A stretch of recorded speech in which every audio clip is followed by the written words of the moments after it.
কিন্তু অভিষেক ব্যানার্জি যেভাবে এক নয়তন্ত্র করছে, দুর্নীতির দায়ে আজকে রাস্তায় চোর চোর শুনতে হচ্ছে। অভিষেক ব্যানার্জিকে দলে রাখলে আপনার সঙ্গে আমরা দল করতে পারবো না।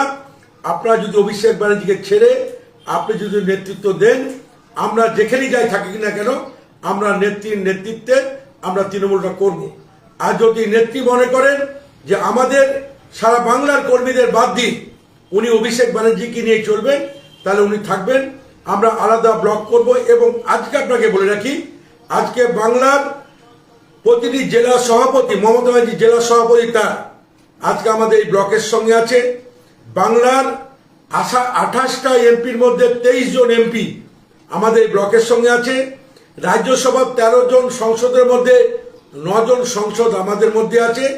যারা তৃণমূল কংগ্রেসের প্রতিষ্ঠাতা জন্মলগ্ন থেকে আছে, তাদের 90% নেতৃত্ব আজকে আমাদের সঙ্গে এসে তারা বলছে আমরা অভিষেক ব্যানার্জির হাত থেকে মুক্তি চাই।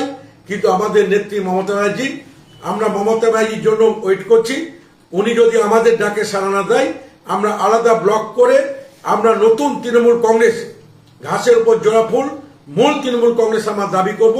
এবং দাবি করার পক্ষে আমাদের কাছে যথেষ্ট সংখ্যা যা দরকার, বিধায়ক, এমপি এবং জেলা সভাপতি, রাজ্য নেতৃত্ব দেখলেন মারারাই নতুনভাবে তাকে মহিলা সভানেত্রী করলেও তাকে ধরে রাখতে পারেননি।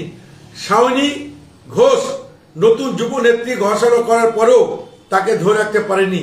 সুদীপ বন্দ্যোপাধ্যায়ের মতো সিনিয়র নেতা, তারা কিন্তু অভিষেক ব্যানার্জির এই স্বৈরাচারী মনোভাব, তার যেভাবে দম্ভ অহমিকা অহংকার আজকে আমাদের তার পাশ থেকে সরে যেতে বাধ্য করেছেন।